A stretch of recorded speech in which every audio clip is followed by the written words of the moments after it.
আসসালামু আলাইকুম সবাই কেমন আছো আপুরা? আলহামদুলিল্লাহ ভালো আছি আমি। আজকে আমি কাস্টমারের একটা রাউন্ড ফ্রক কাটিং করব। এখানে প্রায় 2.5 গজ পরিমাণ কাপড় আছে। 45 ইঞ্চি লং দিব এবং এটার বডি হবে 40+। এখন অনেক আপুই বলতে পারো যে আপু 2.5 গজ কাপড়ে, মাত্র 2.5 গজ কাপড়ে কি তোমার রাউন্ড ফ্রক হয়? আমি বলবো হয়।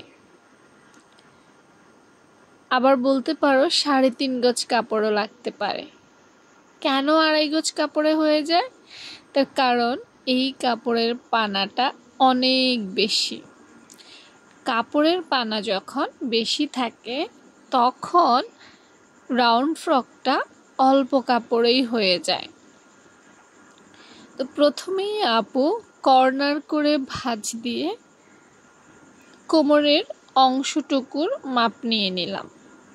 কোমরের অংশটুকুর মাপ নেওয়ার পর লম্বার মাপ, অর্থাৎ নিচে যে ঘের হবে সেই ঘেরটা কতটুকু লং হবে সেটা কর্নার থেকেই কিন্তু মাপটা নিতে হয়, তাহলে সুন্দর হয়।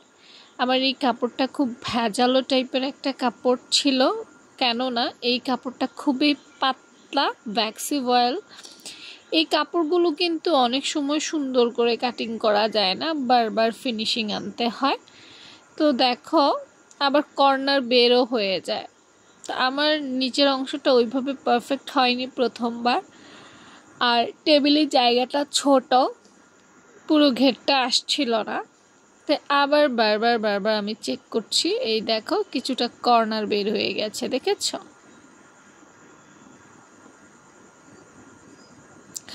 রাউন্ড ফ্রকের রাউন্ড ঘের যদি সুন্দর না হয় তাহলে কিন্তু জামাটাই নষ্ট। তো নিচের ঘের কেটে ফেলার পর ওই যে বললাম বারবার চেক করলাম। চেক করার পর যে বাড়তি অংশটুকু পেলাম সেইটা আপু আবার ফিনিশিং করে নিলাম। ফিনিশিংয়ের পর বাকি থাকবে আর কোমরের অংশ। আমি একদম শেষ পর্যায়ে গিয়ে কোমরের অংশটা কাটিং করে থাকি, এতে করে জামাটা ফিনিশিংটা ভালো আসে। ব্যাস, নিচের ঘেরের অংশ কাটিং হয়ে গেল। পরবর্তী ভিডিওতে বডির কাপড় কীভাবে কাটবে সেটা দেখানো হবে। সেজন্য আপুর পেজটা ফলো রাখো এবং নিয়মিত ভিডিও দেখো, তাহলেই সবগুলো ভিডিও ঠিকঠাক মতো পেয়ে যাবে। হ্যাঁ।